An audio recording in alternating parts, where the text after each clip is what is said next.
Good morning. Thanks so much, Nick, for an excellent presentation. I think one of the things that I find so inspiring about many of these students that are advocating for open access is that as academics we're often working in an environment in which we're told that sharing our work, being open, is incompatible with being successful. And one of my goals today is to show you that not only is that not true, but that sharing our work and being successful goes hand in hand, I think especially for early career researchers.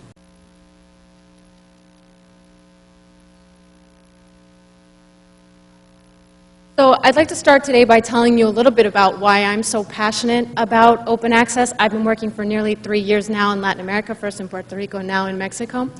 And there I really get to see on a daily basis the frustration of students and researchers who don't have access to the majority of the scientific literature.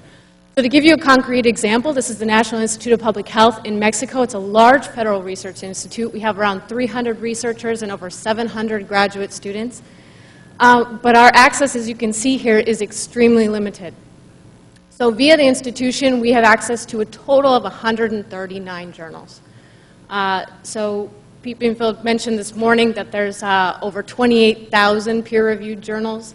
Now, as of 2012, it's probably closer now to 30,000. So that is a tiny percentage of the literature that we have access to. We have electronic access to 88 journals, 66 of which we pay for electronic access via a subscription model, and 22 of which are provided free to us by the publishers.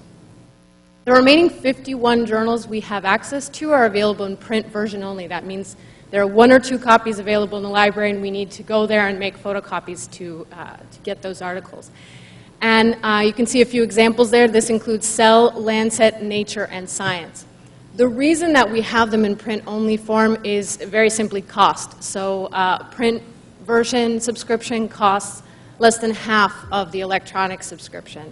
And for us, for these high-profile journals, we can only afford the print-only subscription. And then finally, we have access to a few more journals through a consortium. This is several institutions in Mexico that have decided to pool their money to be able to afford some of the subscriptions to additional journals. But again, the access is extremely limited.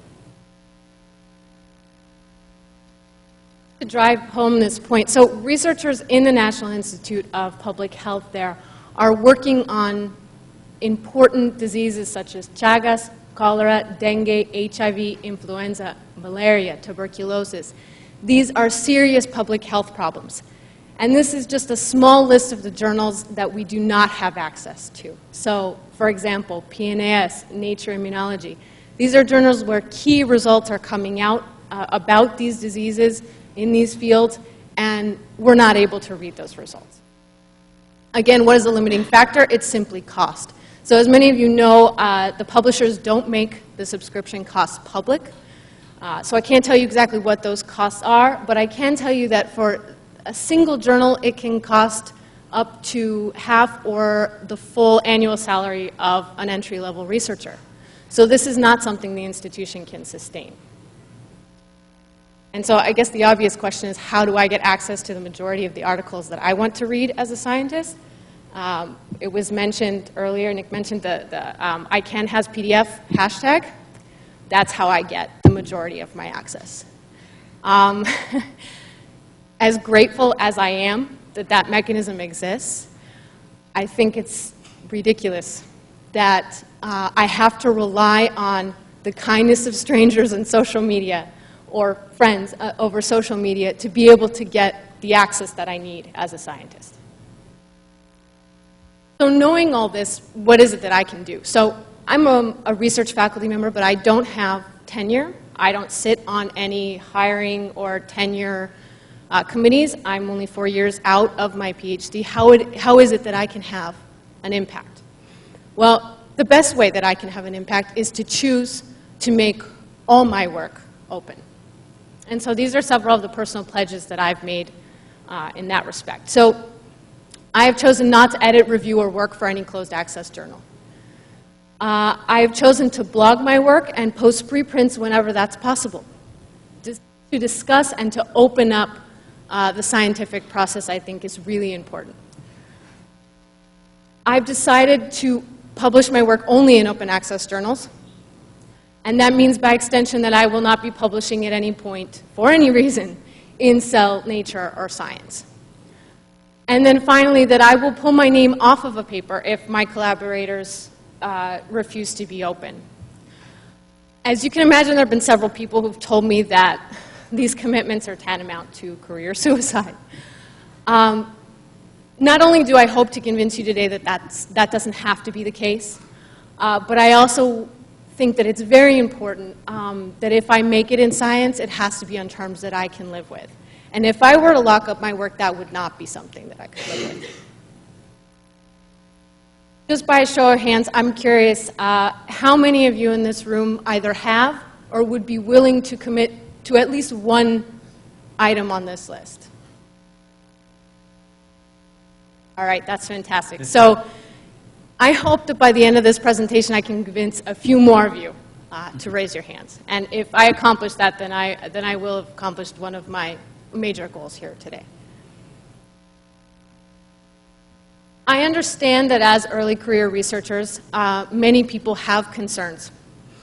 So we hear from colleagues, we hear from mentors, we hear in the media that choosing to publish in open access formats can be very risky for our career.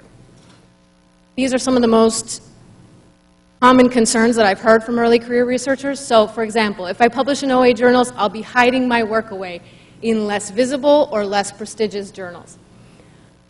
Two, that I'll have to relegate my work to low impact, and usually what they mean by this is low impact factor journals. Not the same thing, right? Third, that peer review will be of low quality. Fourth, that I will not get a job, grant, or tenure. And finally, I added this one recently after a lot of discussions with other early career researchers. Many people are worried that cost is a limiting factor. So I'd like to address each one of these in turn and in the process debunk some of the myths that I think are behind some of these concerns. So first of all, let's address visibility. So there have been a number of studies that have shown that that work that is published in an open access format, either in an open access journal or self-archived in some type of repository, gains a significant citation advantage over work that is published in closed journals. So for example, there was a 2010 annotated bibliography. You can see the citation, sorry, you can see the citation there. Wagner found that 39 studies found an OA citation advantage versus only 7 that didn't see such an advantage. So there's overwhelming evidence that this citation advantage exists. And it's not just open access articles, it's also open data. So when studies make their data freely available, they also get more citations than studies that don't. So I think there's a good argument to say that your work is more visible when you publish it in an open access format, and that you can gain from that. All right, so you care about impact factor. So I think many people in this room know why impact factor worship is a bad idea. So I don't think I need to argue that. But unfortunately, there are many evaluation systems that still depend either in part or exclusively on impact factor. So I can give you a very personal example. At our institution, to be able to move up levels, you need to publish a certain number of articles in journals with a certain impact factor. My most recent article, published in PeerJ, it doesn't count for my academic evaluations because PeerJ is too new to have an impact factor. So for my evaluations, that article doesn't exist. This is ridiculous. It should never happen. It should never, ever happen. But unfortunately, until we change these evaluation systems, I can understand why early career researchers are still concerned about the impact factor of the journal in which they publish. So here are several examples of open access journals with moderate to high impact factors. Many of you are probably familiar with the PLUS journals, the BMC journals, the Frontiers series. BMJ, I mentioned this one here. It's not classically thought of as an OA journal, but all their research articles are published CC by NC, so by most standards it's fairly open. And particularly in the field of public health, this is a great option for people who want to publish in a high impact factor journal and still be open with their work. So this is to say that until those evaluation systems change, there are still many options for publishing OA if you're concerned about impact factor. The myth of poor peer review. So this was talked about a little bit this morning. This is really an idea that has been pervasive, that OA journals do not have a rigorous process of peer review. And I can tell you, as someone who's been publishing in open access journals, it's simply not true. Is peer review a problem in science? Absolutely. But this is not a problem that's exclusive to open access publishing. As Pete Binfield was telling us this morning, we have many examples of closed access journals in which the peer review process has clearly failed. So we need reform there. But this is not a reason to say, I won't publish open access. So first of all, we know that, in fact, if this is a measure of quality, retraction rate is highest in the high impact factor subscription journals. Okay, so indicative, again, that peer review is a problem throughout science, not just in open access publishing. As far as I'm aware, there's been no controlled study comparing peer review in subscription versus OA journals. The Bohannon sting was mentioned this morning. Again, this did not look at the peer review process in subscription journals. There was no comparison made there. And also a point that got lost in that discussion was that many reputable open access publishers did reject that spoof paper, so including PLOS and Hindawi, showing that the peer review process was working in those. And finally, I think the strongest point is that in many open access journals, peer review is transparent. So I give you an example here. This is the article I published last year in PeerJ. And as you can see there, I've circled the peer review history is published alongside the article. So if you have any doubts about how rigorous the process is, you can go online and you can read every criticism of my science and every response and change that I made to those criticisms. And I think this is going to be the way that we accomplish a culture change here. This is going to be the way for publishers to show scientists that the peer review process in OA journals is working and is rigorous. What about hiring, tenure, and promotion evaluations? Unfortunately, we haven't made as much progress in this area as we need to make. As I mentioned, there's still many universities, including my own institution, that are using journal-based metrics, and specifically journal impact factor, as one of the primary evaluation methods. Know that this is wrong.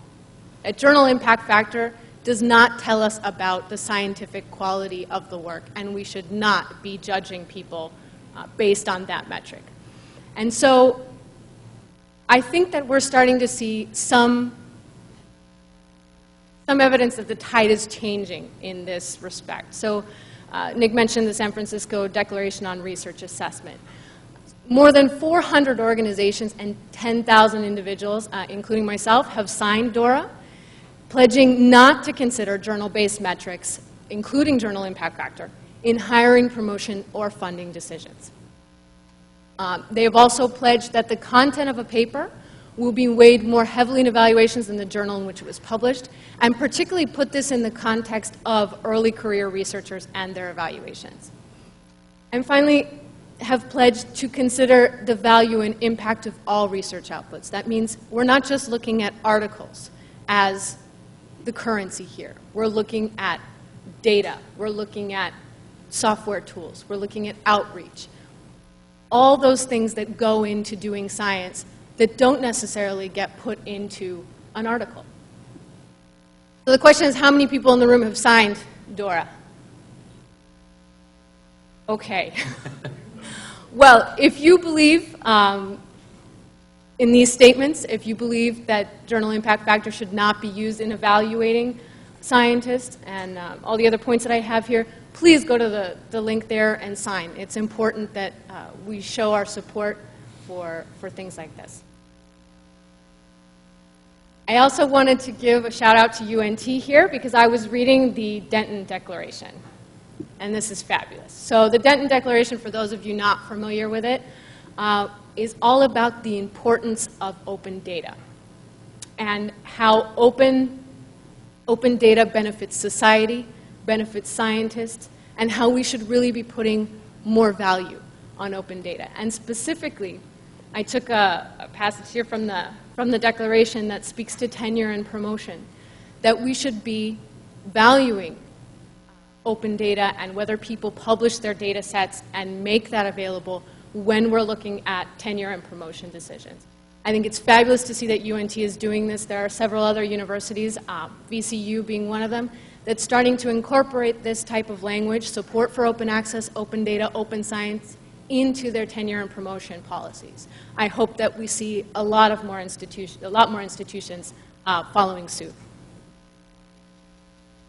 All right, cost. So, like I said, this is one I've been hearing from a lot of people lately. Well, you know, I'm all for open access, but I can't afford it. Neither can I. I don't have any research funds, let alone publication funds, zero. So I understand when people get concerned about high APCs, but that hasn't stopped me, and it shouldn't stop other people from making their work open. I rely on several of the mechanisms you can see here. First of all, many open access journals do not charge APCs. I think, again, Pete Binfield mentioned this, but this is something that often gets overlooked or many people aren't aware of. The huge number of OA journals that don't charge. eLife is just one example, but there are many, many others. Second, journals like PeerJ that have these one-time low-cost membership fees are a fabulous option. So we were discussing over dinner last night, and I'd like to tell you this story. So when I first moved to Mexico, I was looking for any type of job. And I took a job in a high school teaching mathematics, paid by the hour. You can imagine this doesn't pay very well. And I wanted to publish an article, and I chose PeerJ. And that $99 membership fee was something that I could pay out of pocket even as a paid-by-the-hour high school teacher. And so PeerJ allowed me, in that sense, to make my work open with their membership model. Another thing that I think gets overlooked or forgotten is that many open access journals have waivers. PLOS has an explicit statement that says money shouldn't be a limiting factor in whether people should publish their science. And most times all you have to do is ask. You have to say, look, cost is a limiting factor for me. I can't afford this APC. What can we do? And they'll work with you. And not just PLOS. Many other open access journals also have waivers. Many have automatic waivers for researchers in countries that are low income, which is a great option. Fourth, there are many institutions that have publisher memberships. So for example, BMC has sponsor memberships and full memberships in which that institution pays the APC instead of the researcher. So while I was doing my postdoctoral research at Arizona State University, we published an article in BMC Infectious Diseases. I didn't pay a cent for that APC. The institution paid. But there are many researchers who don't know that their institution has that type of membership. So if you're considering publishing, for example, in a BMC journal, check. You can go online and you can check whether your institution has a membership. And finally, if all of these mechanisms fail, self-archiving an author copy costs you nothing. There's absolutely no reason why cost should mean that you can't make your work open.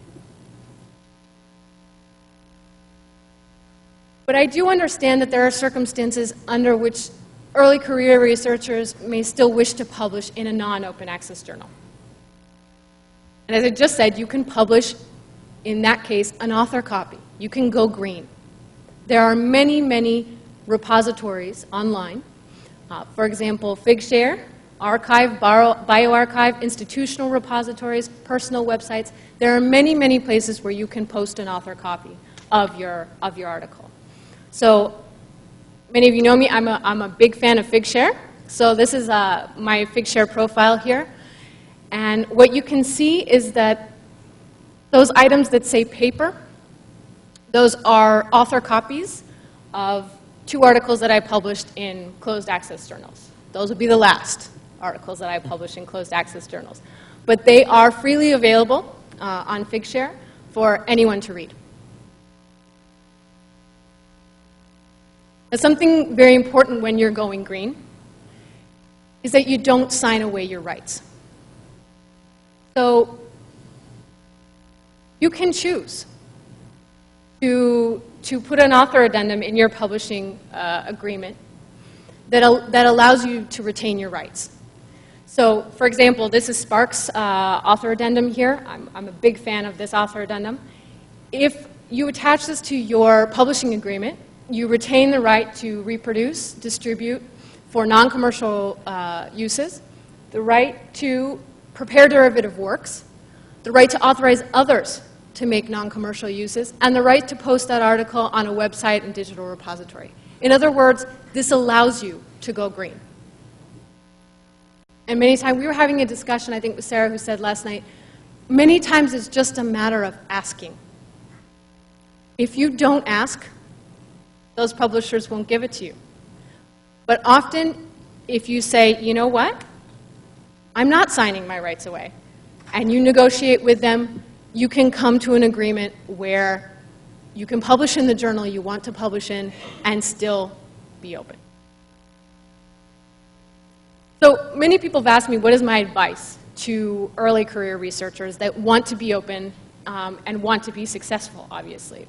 So my first piece of advice is make a list of the OA journals in your field. Know your options, okay?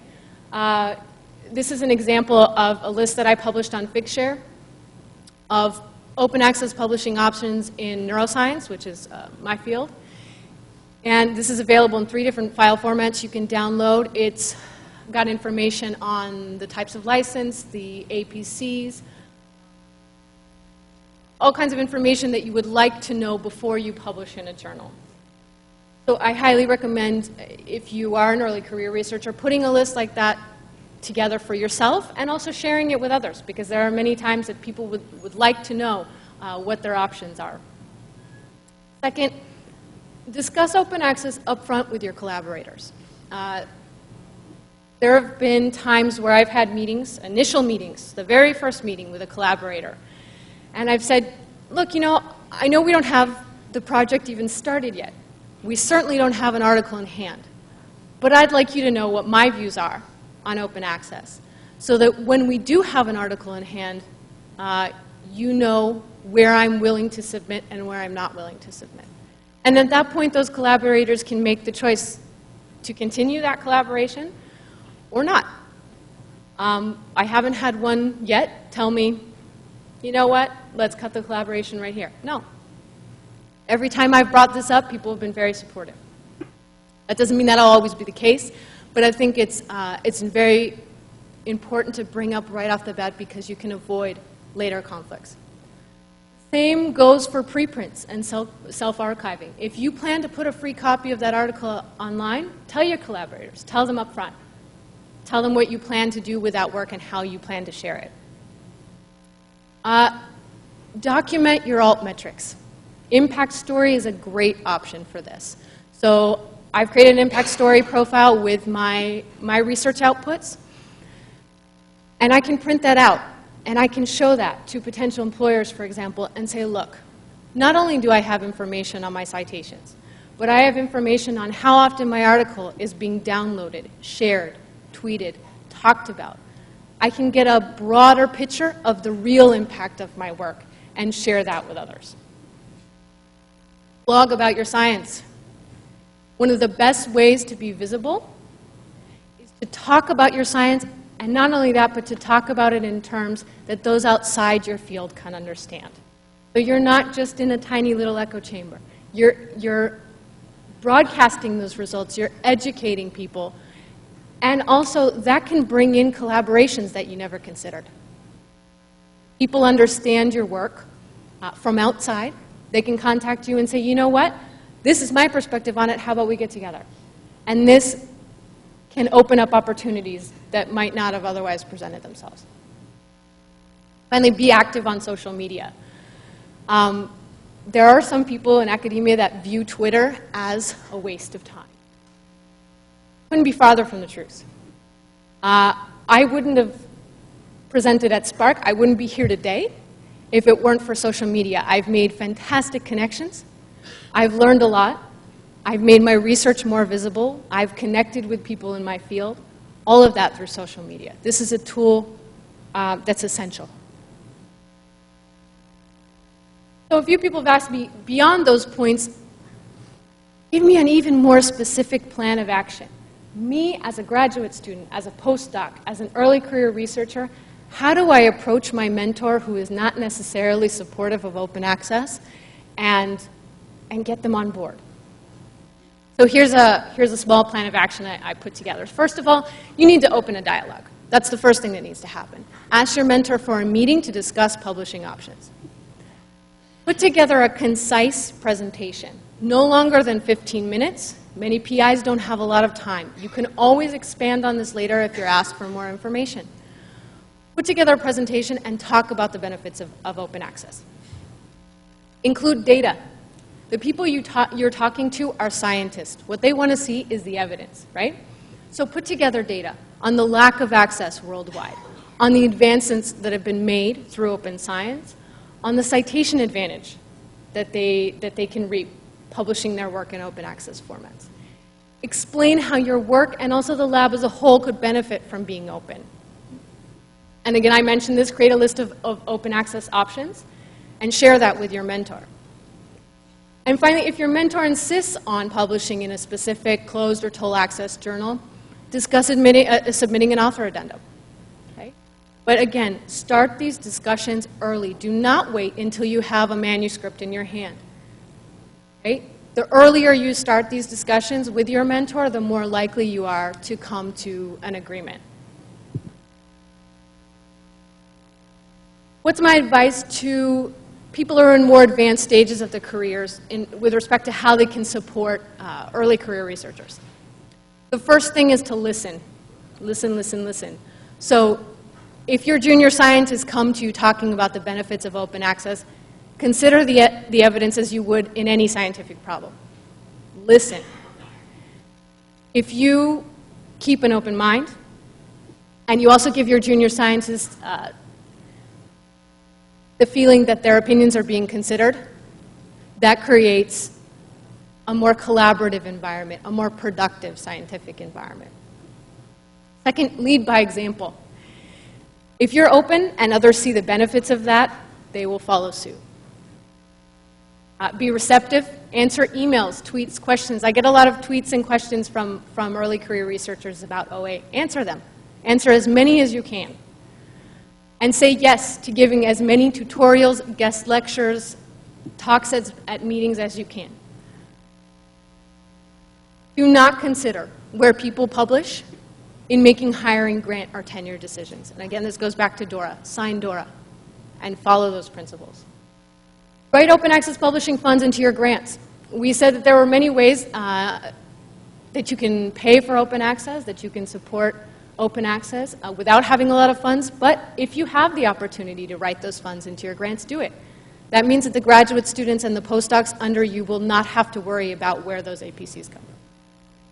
And finally, if you're in a position to do so, create institutional level incentives for being open. If you're on a tenure or promotion committee, make sure that those people being evaluated who are blogging about their science, who are making their data public available, who are publishing in open access journals, get recognized for it. Don't lock up your research. This is what it looks like from outside. There is absolutely no excuse these days. There are so many ways that you can be open with your research and still be successful. There is no reason to lock up your research. And finally, there's a few take-home messages that I want to leave you with today. There doesn't have to be a conflict between being open and being successful. On the contrary, the two, as an early career researcher, should go hand in hand. Being open can help your career. This third point is one I particularly want to say to graduate students and postdocs. At any stage of your career, you have the right to stand up for your beliefs. And if one of those beliefs is being open with your work, stand up for it. Find a way to make it happen. Because as much as we can put institutional level mandates in place, national level mandates in place about open access, at the end of the day, what we need is culture change. And what we need to open science is that each of us makes a personal commitment to making our work open. Finally, just to put a personal face to this cause. If you support open access, these are just a few of the people you'll be helping. So these are some of my students, my former students at the University of Puerto Rico, and some of the students and faculty that I'm working with at the Institute of Public Health in Mexico. These are the people that will benefit if you make your work open.